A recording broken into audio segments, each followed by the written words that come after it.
A Él sea toda la gloria, toda la honra, todo el honor, toda la magnificencia por los siglos de los siglos.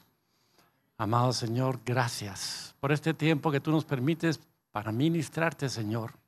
Y a la vez tú nos ministras a nosotros en el punto de nuestra necesidad, de nuestra debilidad. Señor, te damos gracias porque tú perfeccionas tu obra en cada uno de nosotros. Te alabamos y te bendecimos en esta mañana y te damos gracias hoy y siempre a ti, Señor. Vamos a sentarnos. Gracias. Bienvenidos a todos ustedes. Bienvenidos a aquellos que nos visitan por primera vez el día de hoy. Esta es su casa. Les damos realmente la más cordial bienvenida en el nombre de nuestro amado Señor Jesucristo. Gracia y paz a vosotros de Dios, nuestro Padre, y del Señor Jesucristo. Así comienza la epístola de Efesios. Bendito sea el Dios y Padre de nuestro Señor Jesucristo, que nos bendijo con toda bendición espiritual en los lugares celestiales en Cristo, según nos escogió en Él antes de la fundación del mundo, para que fuésemos santos y sin mancha delante de Él, en amor, habiéndonos predestinado para ser adoptados hijos suyos por medio de Jesucristo, según el puro afecto de su voluntad, para alabanza de la gloria de su gracia, con la cual nos hizo aceptos en el amado, en quien tenemos redención por su sangre, el perdón de pecados, según las riquezas de su gracia. El Señor nos llama a cada uno de nosotros santos. ¿Ya? El Señor, en su gracia y en su misericordia, nos ha escogido y nos ha predestinado, dice su palabra. Qué gran privilegio tenemos cada uno de nosotros de poder ser llamados hijos del Dios Altísimo y cada uno de nosotros poder clamar: Abba Padre, querido Padre, te alabamos, te bendecimos. Yo como tu hijo, yo como tu hija, te doy gracias y me presento hoy delante de tu trono celestial. Gloria a Dios. La prédica del día de hoy le llamamos mirando más alto, mirando más allá de las circunstancias naturales. Y podemos nosotros decir las sorprendentes estrategias de Dios, y lo vamos a descubrir a través de esta enseñanza que tenemos el día de hoy. Quiero comenzar con una simpática historia que puede hablarnos realmente mucho a cada uno de nosotros y podemos interpretarlo cada uno de diferente manera. Pero en general hay un principio acá. Dice, en un pueblo remoto y pequeño, un granjero tenía un caballo. Un día el caballo se escapó. Todos los vecinos llegaron diciendo: lo siento tanto, es una mala noticia, debes estar muy molesto. El hombre simplemente respondió: ya veremos. Unos días después, su caballo volvió con 20 caballos salvajes. El hombre y su hijo metieron a los 21 caballos en el corral. Todos los vecinos llegaron corriendo para decirle: felicidades, esta es una muy buena noticia, debes estar muy feliz. A lo que el hombre respondió: ya veremos. Un día, uno de los caballos golpeó al único hijo del granjero, rompiéndole sus 2 piernas. Nuevamente todos los vecinos llegaron diciendo: ¿qué lo sentimos? Esto es terrible, has de estar tú muy molesto. El hombre simplemente respondió nuevamente: ya veremos. En poco tiempo, el país entró en guerra y todo hombre joven y en buena condición física fue reclutado para ir a la guerra. La guerra fue terrible y mató a todos los hombres jóvenes, pero el hijo del granjero se salvó, ya que sus 2 piernas rotas evitaron que fuera reclutado. Todos los vecinos llegaron nuevamente diciendo: qué suerte tienes, amigo, felicidades. Esta es una gran noticia, debes realmente estar muy feliz. A lo que el hombre simplemente respondió: ya veremos. No todo lo que parece malo puede ser malo, ni todo lo que parece bueno podría ser bueno. Podríamos nosotros poner como una moraleja cuál es la historia que hemos leído.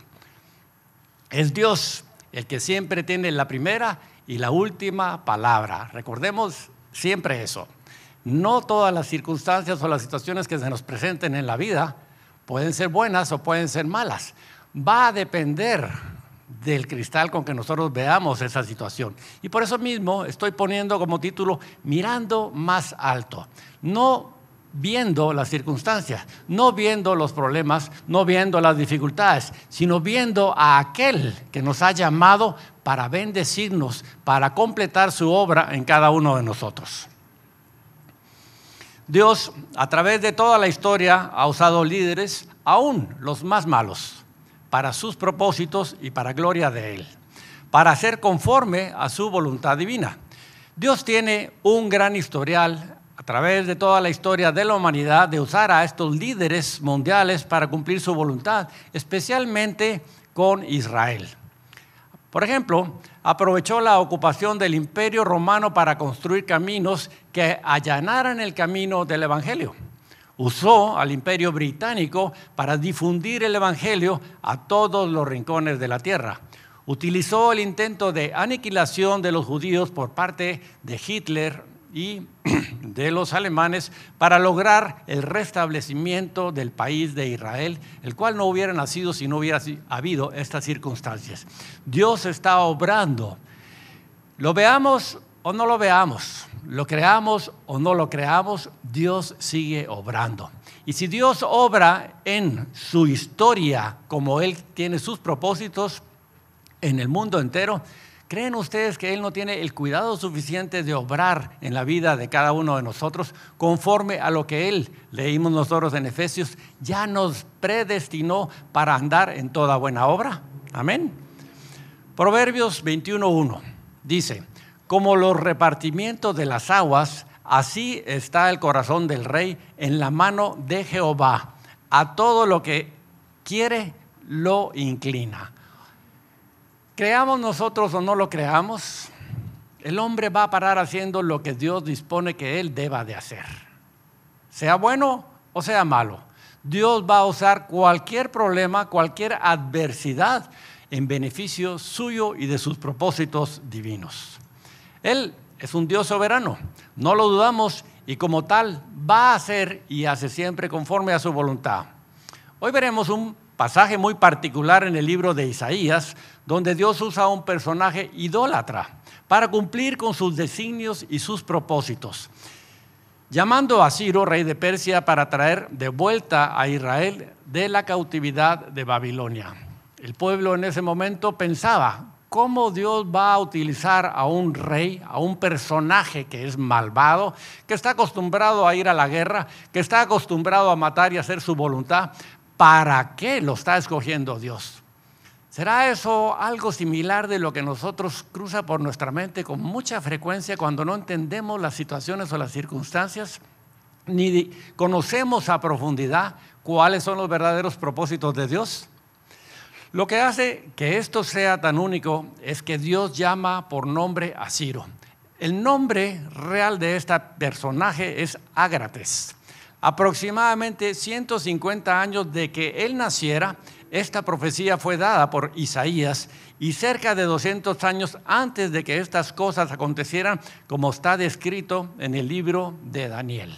Interesante, ¿no les parece a ustedes? Cuando uno lee las cosas fuera de contexto, no las entienden. Pero si nosotros nos remontamos a la historia de la cronología de los eventos de Dios, quedamos realmente nosotros asombrados y pasmados. Dios obra en y a través de otros de maneras muy inesperadas y que no podemos imaginar ni comprender para cumplir sus propósitos. Nada se escapa de su voluntad, aunque no lo entendamos en el momento ni podamos considerar muchas veces que sea lo mejor. O aún peor, no estar de acuerdo con ello, como ha sucedido a lo largo de la historia o del mismo momento que nosotros estamos viviendo en esta nación. Romanos 9:14 dice: ¿qué pues diremos? ¿Que hay injusticia en Dios? En ninguna manera, dicen las Escrituras. ¿Cuántas veces nosotros no nos quejamos? Señor, hemos orado tanto, Señor, hemos intercedido tanto, Señor, hemos clamado para que tu voluntad se haga, pero las cosas son diferentes de lo que nosotros creíamos que deberíamos de obtener según conforme nuestro pensamiento y nuestra oración. Y muchas veces entonces llamamos a Dios: no me escuchas, tú eres injusto, a pesar de que tu pueblo clama. Tenemos unos resultados completamente diferentes. ¿Qué pues diremos? ¿Que hay injusticia en Dios? En ninguna manera. ¿Por qué? Porque desconocemos cuáles son sus caminos y cuáles son sus propósitos la mayor parte de las veces. Romanos 9:20 dice: mas antes, oh hombre, ¿quién eres tú para que alterques con Dios? Dirá el vaso de barro al que lo formó: ¿por qué me has hecho así? Bien, sigo.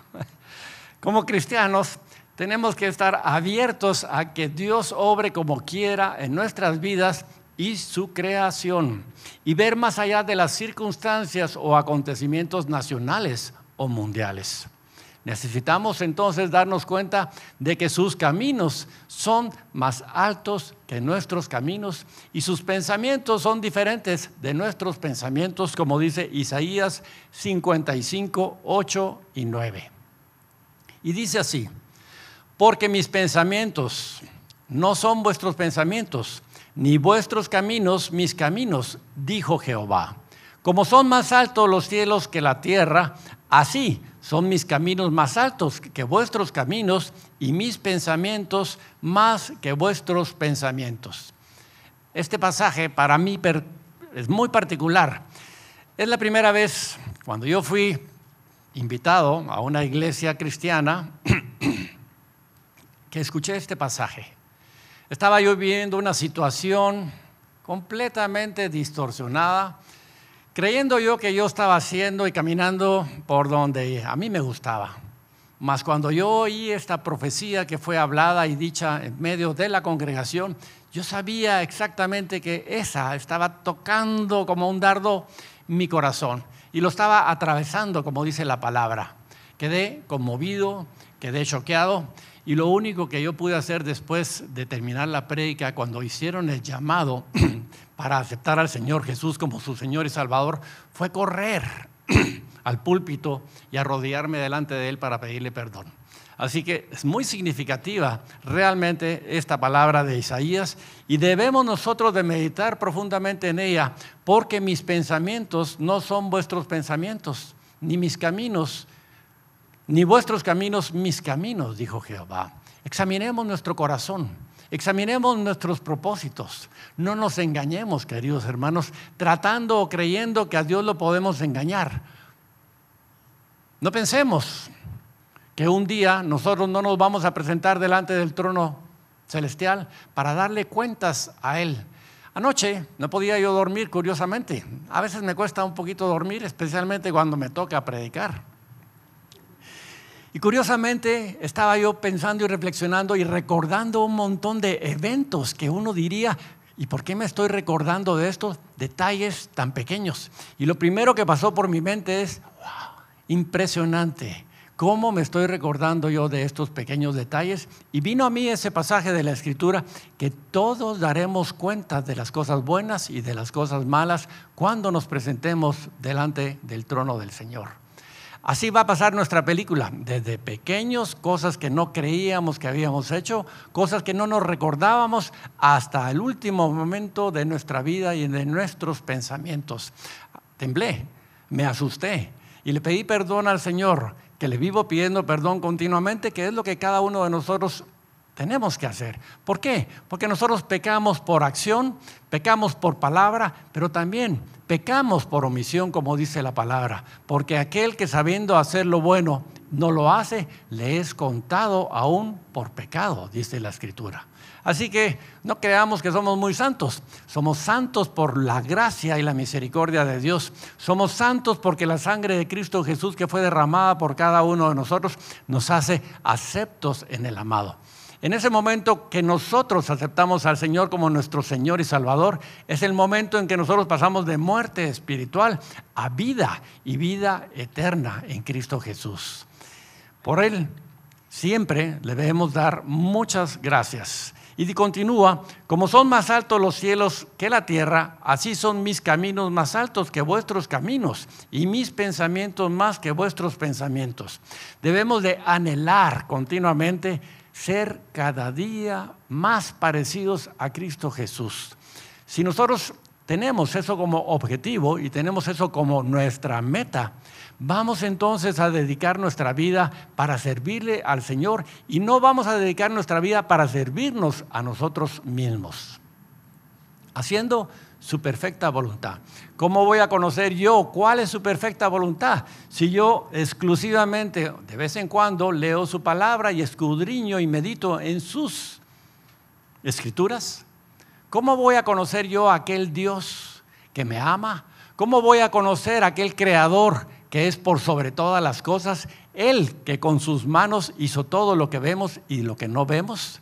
Cuando nosotros nos acercamos a la palabra de Dios, quedamos impactados y va a comenzar a hacer un cambio verdadero en la vida de cada uno de nosotros. Pero si nosotros ocasionalmente escuchamos su palabra y no la leemos, ¿cómo va a venir fe a cada uno de nosotros? Porque sabemos la Escritura que dice, fe viene por el oír y el oír por la palabra de Dios. Así que si quieres fe, lo único que tienes que hacer realmente es dedicarte a escudriñar las Escrituras y tu vida, tus pensamientos y tu corazón comenzarán a cambiar.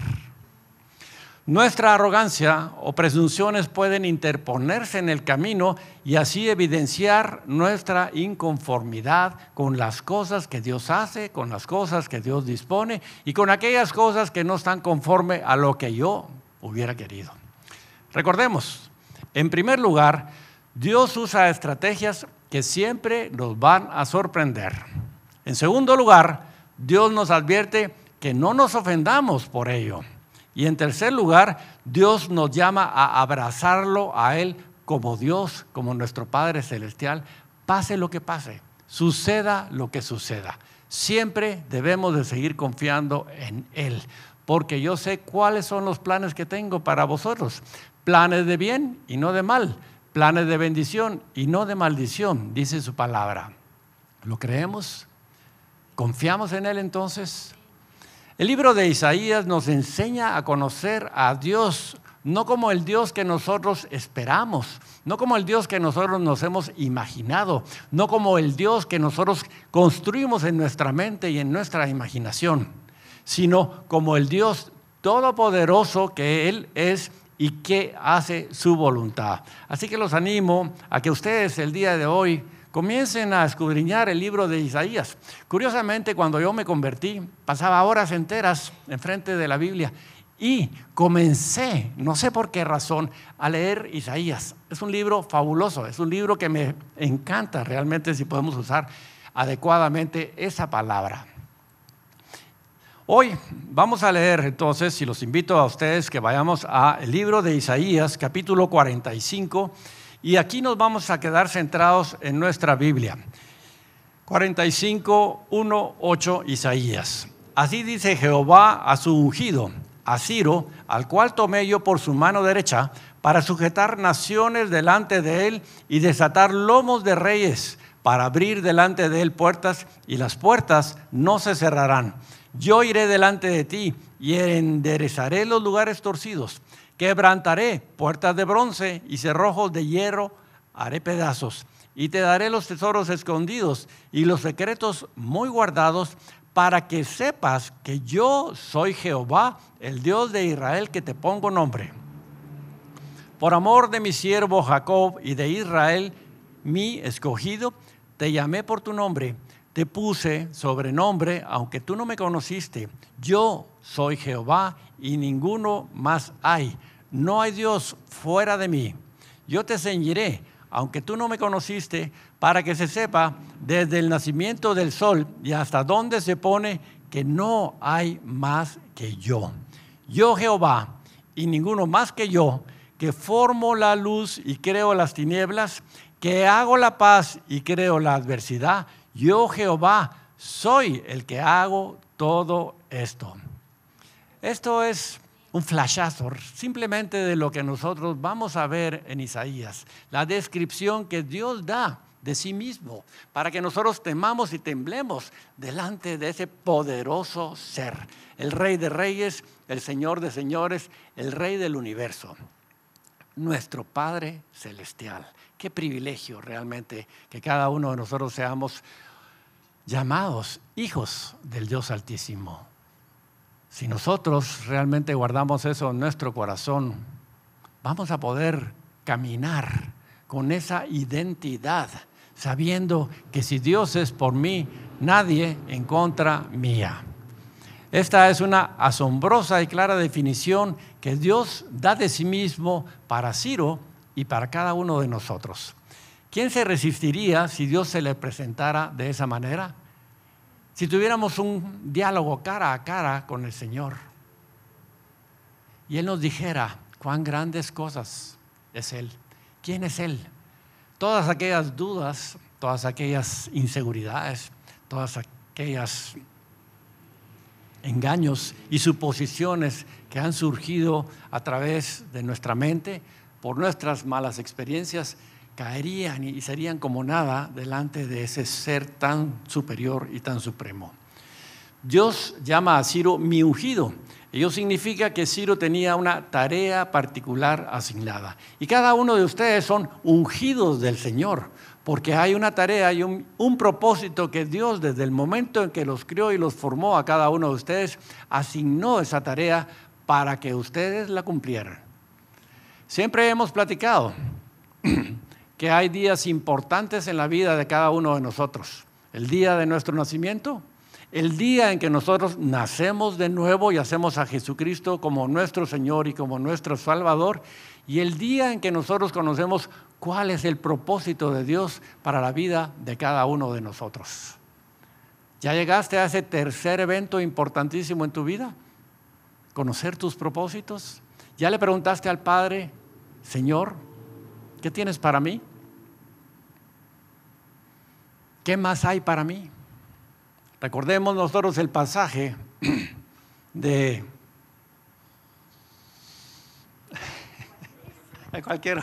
quiero el pasaje de Josué y Caleb, el pasaje de Caleb. Caleb, teniendo 85 años, le pide al Señor conquistar un monte más. Imagínense ustedes, no podemos darnos por vencidos hasta el último día que podamos presentarnos delante de la presencia del Señor. No podemos decir, Señor, ya cumplí. No podemos decir, Señor, ya soy muy viejo. No podemos decir tampoco, Señor, soy muy joven. Simplemente preséntate delante del Señor y dile, Señor, aquí estoy. Envíame a mí. Envíame a mí. Él es el que da fuerzas al cansado y multiplica las fuerzas al que no tiene ningunas, dice su palabra. O sea, conforme a tu fe te sea hecho, dice la palabra. ¿Cuál es nuestra fe entonces? ¿Creemos que el Señor tiene más para cada uno de nosotros? Seguro que sí. Seguro que sí. ¿Ya? Bien. Dios derramó su espíritu sobre un rey pagano, porque Él quería usar a ese hombre para bendecir y liberar a su pueblo. Isaías 44, 28, Dios llama a este político gentil, Él es mi pastor y cumplirá todo lo que yo quiero. Lo mismo dice el Señor de ti, tú eres mi pastor. ¿Por qué? Porque tienes asignaciones, tienes trabajo por delante, tienes promesas que aún en tu vida no se han cumplido. En su dominio de todas las cosas, Dios usa las personas y los métodos que Él quiere por su soberana voluntad, nos guste o no nos guste. De lo malo, Él siempre va a sacar lo bueno. Y de lo bueno, Él siempre va a sacar algo mejor. En su dominio de todas las cosas, Dios usa a las personas, como dije anteriormente, por su soberana voluntad. Como creador, Dios es libre de interrumpir los procesos de la historia y torcer los eventos de la manera que Él quiera que vayan a su conveniencia. Dios puede retroceder, Dios puede avanzar rápido y hacer lo que Él quiera sin importar lo que nosotros digamos o lo que los otros digan o lo que nosotros pensemos. Estemos o no de acuerdo, no vamos a poder torcer jamás el brazo de Dios, porque Él en su sabiduría sabe qué hacer las cosas, sabe desde que comienzan y sabe el final delante de Él. Él planeó levantar a Ciro el Grande, el gran conquistador persa, para derrotar a Babilonia y liberar al pueblo judío y enviarlo a casa para reconstruir Jerusalén y su templo. Haga lo que haga, Dios nos está adentrando más profundamente en su amor y nos pide, por favor, que confiemos en Él lo suficiente como para no ofendernos, aunque no entendamos lo que sucede, sino seguirle con toda confianza y seguridad. Ciro ni siquiera conocía al Señor, pero Dios podía ungirlo, podía guiarlo, podía bendecirlo y podía usarlo. ¿Cuánto más debería poder hacer Dios a través de todos nosotros, aquellos que al menos tenemos fe como un pequeño grano de mostaza, que es una de las semillas más pequeñas, pero que llega a ser un árbol muy grande?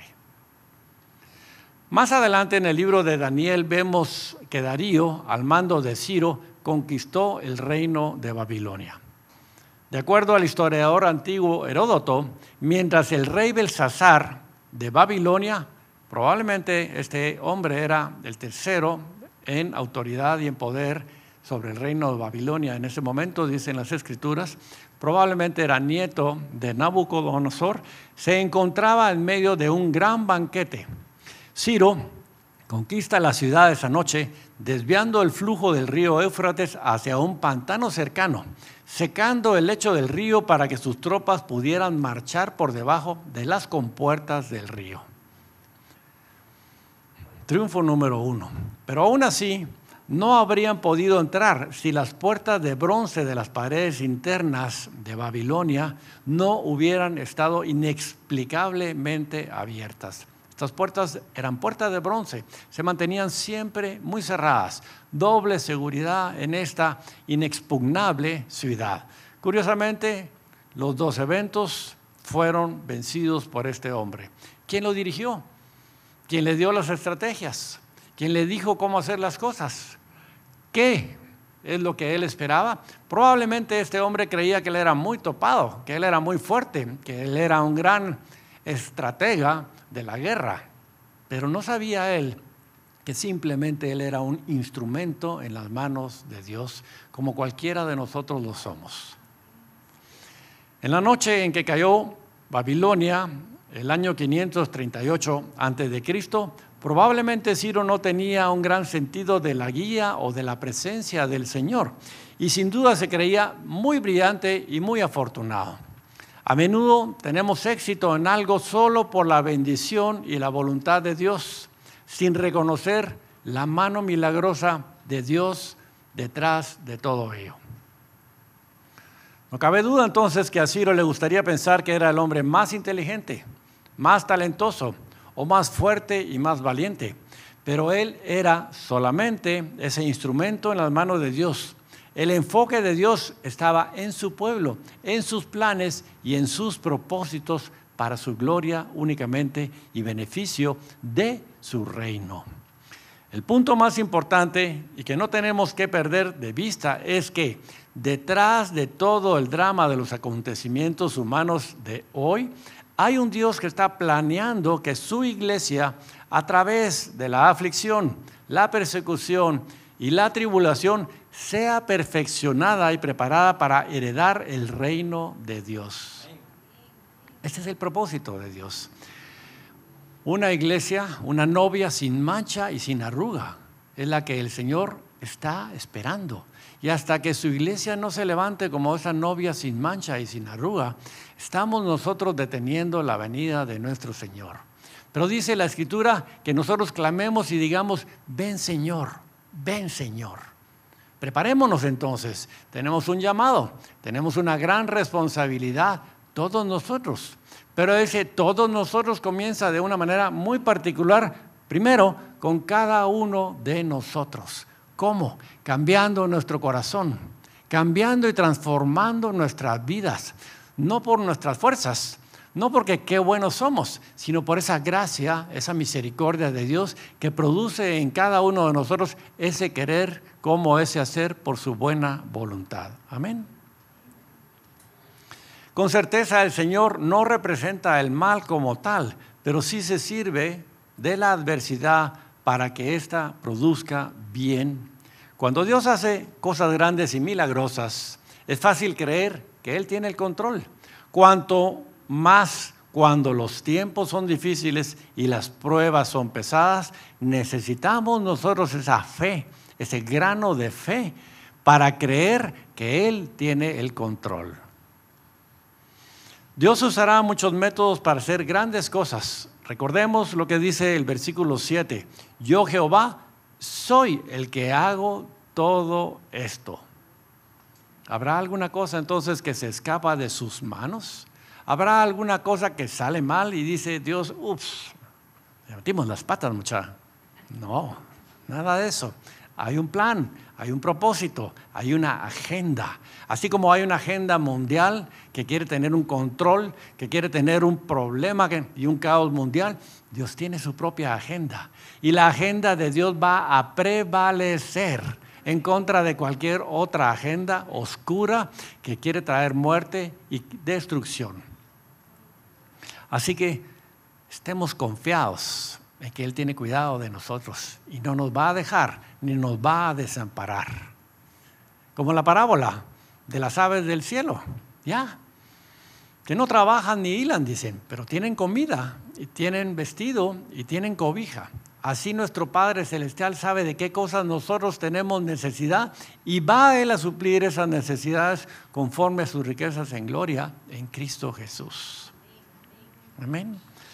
La razón entonces por la que nos indignamos bajo las providencias de Dios y nos sublevamos muchas veces es porque no se cumplen como nos gustaría nuestras arrogantes exigencias que le hacemos muchas veces a Dios, nuestros gustos. A mí me hubiera gustado ¿qué?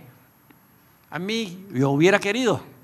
Y así podemos seguir dándole vueltas y vueltas y vueltas al asunto, ¿me entienden? Lo único que tenemos que hacer es confiar. Confiad porque yo he vencido. Eso es lo más importante. En el mundo tendréis tribulación, dijo el Señor Jesucristo, mas confiad, yo he vencido. Amén. Versículo 8, 45, versículo 8, Isaías. Rociad cielos de arriba y las nubes destilen justicia.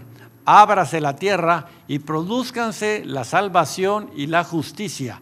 Háganse brotar juntamente, yo, Jehová, lo he creado.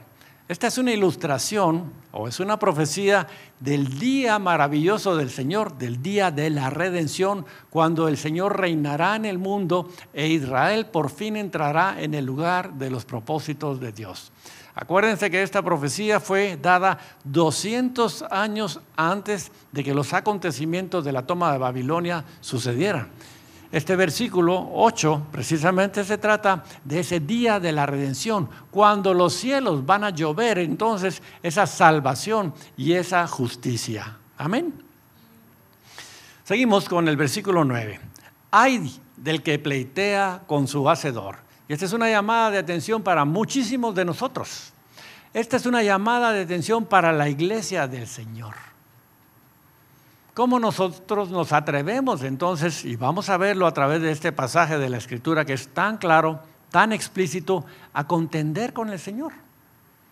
A dudar qué es lo que Él está haciendo, si es bueno o si es malo.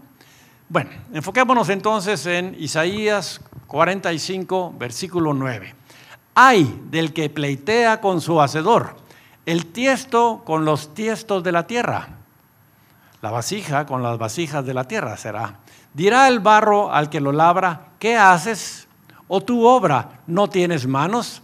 Ay del que dice al padre, ¿por qué engendraste? Y a la mujer, ¿por qué diste a luz?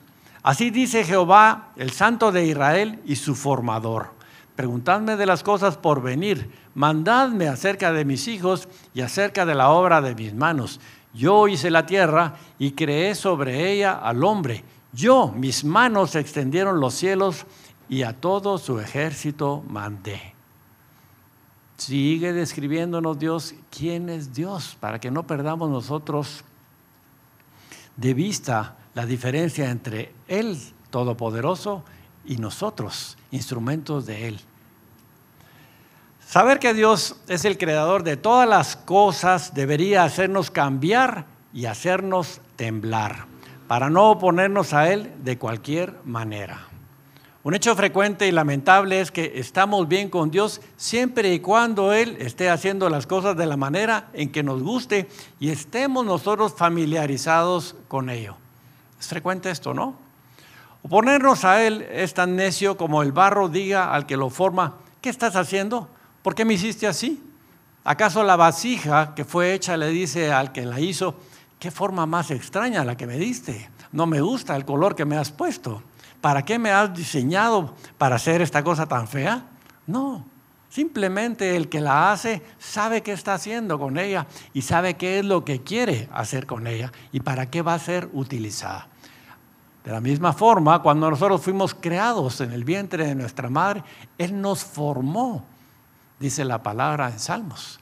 El pasaje que le gusta tanto al pastor Eric. Ya, mis ojos vieron tu embrión, dice la palabra. Él sabía quiénes éramos nosotros desde antes de que nosotros naciéramos. Y Él sabía cuáles eran esos planes y esos propósitos que tenía o tiene para la vida de cada uno de nosotros. Él, y solo Él, sabe lo que es mejor para nosotros.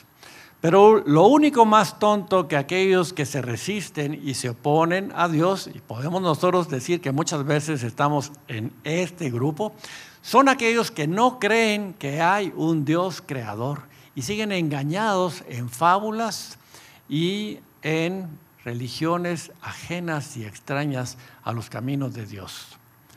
Versículo 12. Yo hice la tierra y creé sobre ella al hombre. Yo, mis propias manos extendieron los cielos y a todo su ejército mandé. ¿Tenemos alguna duda de quién es Dios? Vemos el alcance de su poder, de su magnificencia. Yo hice la tierra y creé sobre ella al hombre. Yo, mis propias manos extendieron los cielos y a todo su ejército mandé. La idea de todo esto es que Dios nos está diciendo: yo soy el que manda y no ustedes. Y hago las cosas conforme a mí me gustan, porque no hay nadie mejor que yo. Ese es Dios, así es Él, así es Él. Cuando rechazamos a Dios como el Creador, rechazamos al Dios de la Biblia y servimos a un Dios de nuestra propia imaginación. El libro de Isaías inculpa a aquellos que toman un leño y que con ese mismo leño cocinan, preparan su comida y lo que les sobra probablemente comienzan a tallar una figura que después se postran delante de Él y le llaman Dios, que no tiene poder, que no tiene imaginación, que no tiene nada que poder ofrecerle a estas personas. Pero vemos cuánto de idolatría continúa habiendo en el mundo de hoy y nosotros podemos entrar también en determinado momento en esa triste situación, no postrándonos de una imagen porque creemos nosotros que ya pensamos diferente, transformados porque la palabra de Dios nos ha dicho que no nos haremos imágenes, ni nada semejante a lo que está arriba en el cielo, ni debajo de la tierra, ni aún en la tierra, para postrarnos delante de ello. Pero ¿cuántas veces nosotros no tomamos una cosa, un trabajo, una persona, una relación como nuestra idolatría? Y nos confundimos y comenzamos a servirle en lugar de estar sirviendo a aquel que nos ha llamado y nos ha creado. La invitación de Dios a su creación, la invitación de Dios a cada uno de nosotros es: mirad a mí y sed salvos todos los términos de la tierra, porque yo soy Dios y no hay más. Versículo 22 de Isaías 45. Mirad a mí. ¿Qué es lo que nosotros tenemos que hacer? Esta es un orden, esta es un mandato.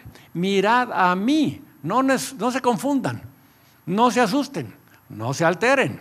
Mírenme a mí simplemente, porque yo sigo teniendo el control de todo.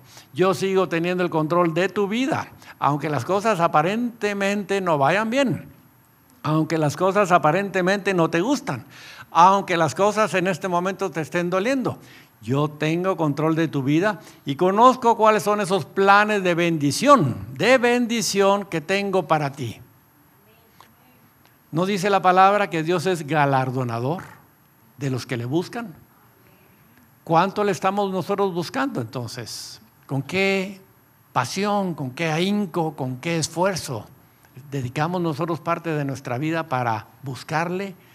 Y el objeto de buscarle no es buscar esas dádivas de Dios, sino conocer a aquel que nos ha creado, a aquel que le podemos llamar Padre amado. Cuando nosotros entonces hagamos esto, cuando nosotros entonces nos convirtamos, va a haber un cambio, va a haber una transformación en la vida de cada uno de nosotros. Y Dios va a poder usarnos como Él quiere. Mientras tanto, nosotros nos seguiremos resistiendo activa o pasivamente.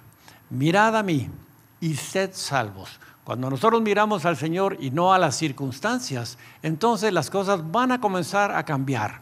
Cuando nosotros miramos nuestro problema, hacemos a Dios un Dios pequeño.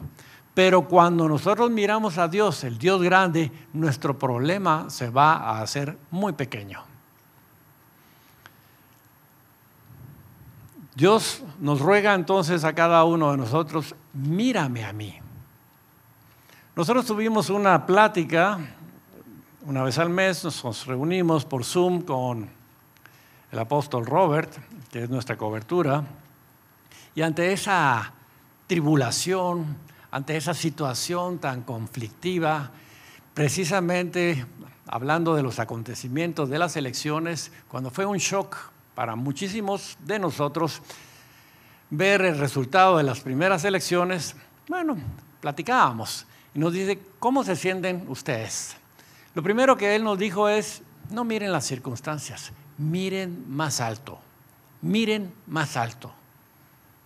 Interesantes palabras que vienen precisamente entonces a reforzar esto que estamos viendo en Isaías 45. Mirad a mí.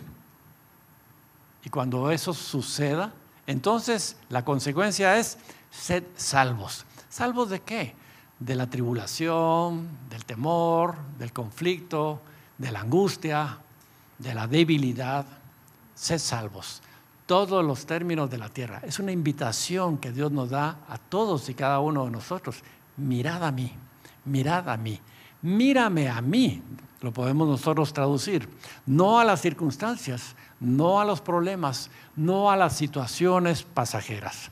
Aprendamos entonces cada uno de nosotros a mirar al más alto y sublime, mirar a ese Dios supremo, y es lo que nosotros nunca tenemos que perder de vista. Mirar a Dios podría ser una de las cosas más sencillas y productivas para nosotros cuando aprendamos a hacerlo, pero nuestra existencia la convertimos en compleja cuando dejamos de verle y nos enfocamos solamente en los asuntos de la vida diaria. Perdimos el enfoque. Es como aquel barco, es como aquel avión que no sabe cuál es su destino, que no está chequeando los instrumentos. Me estoy desviando porque hay mucho viento, me estoy desviando porque el oleaje es muy fuerte, me estoy desviando. Y un pequeño grado va a significar a lo largo de todo el recorrido de esas millas que no lleguemos a ese puerto.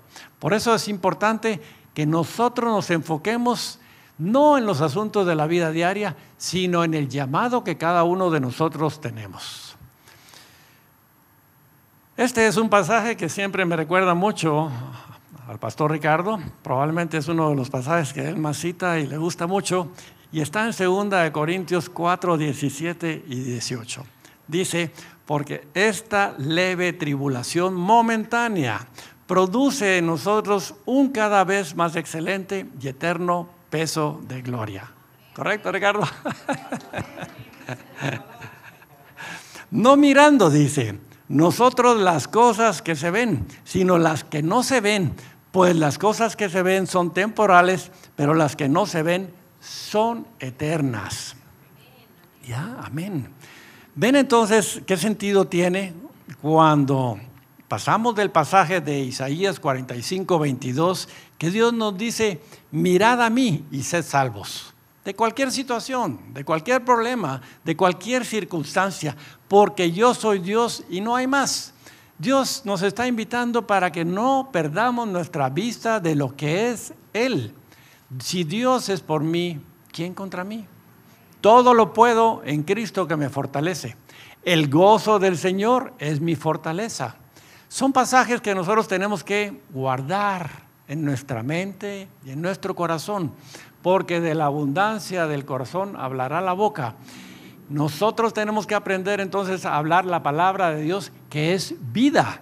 Cielos y tierra pasarán, mas mi palabra nunca pasará. Con su palabra, las cosas que nosotros vemos fueron hechas. Es la misma palabra con la que el Espíritu Santo influyó ese poder y esa vida. Cuando la tierra estaba desordenada y vacía, dice la Escritura en Génesis. Entonces, hablemos a las circunstancias, hablemos la palabra de Dios, porque entonces en ese momento los ángeles van a tomar esa palabra y la van a ejecutar a favor de esos herederos de la salvación del Señor. Nosotros somos esos herederos. Entonces lo que nosotros tenemos que aprender a hacer es, como dice la palabra en Efesios, tomando la espada del Espíritu, que es la palabra de Dios. Amén. Mírame a mí, no a las circunstancias, no a los problemas, no a tus tribulaciones. Aprendamos entonces a mirar más alto. Aprendamos entonces a mirar al alto y sublime Dios, porque es entonces en ese momento que nuestra vida va a cambiar y vamos nosotros a alinearnos conforme a la voluntad de Dios. Muchos de nosotros nos salimos de ese camino de la voluntad de Dios, pero Dios nos jala, Dios nos llama, Dios nos atrae para que cada uno de nosotros caminemos por ese camino estrecho de la salvación y no por ese camino amplio de la perdición. Así que la reflexión es que cada uno de nosotros tenemos que hacer es, si las cosas no van como nosotros creeríamos que deberíamos de hacer, es preguntémosle al Señor, háblame, dime, ¿qué está pasando? ¿No estoy en tu voluntad? ¿No estoy haciendo conforme a lo que debería estar haciendo? ¿Conforme a lo que tú propusiste que yo debería de ser, de estar, de caminar?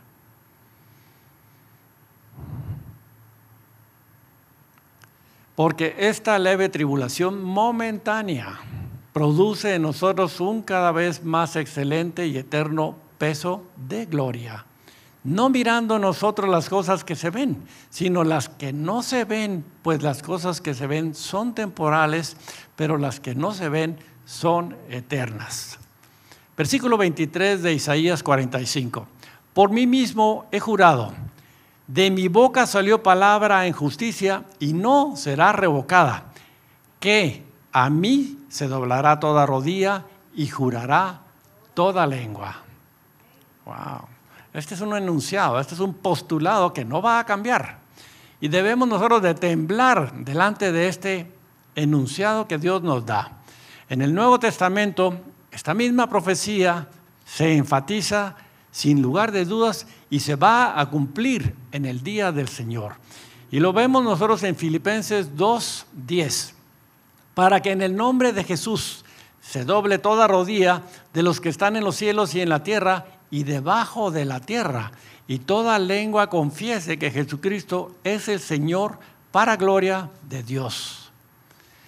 El Señor entonces declara que vendrá el día cuando toda rodilla, si no se ha doblado aún, y nosotros confiamos en que cada uno de nosotros hemos doblado nuestras rodillas delante del Señor, y toda lengua le atestigue, va a pasar, va a suceder.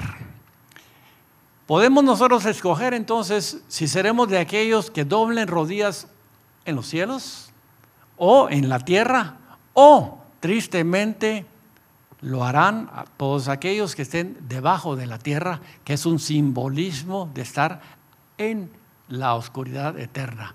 Cada uno de nosotros podemos escoger entonces dónde queremos y cuándo queremos doblar nuestras rodillas ante el Rey de Reyes y Señor de señores.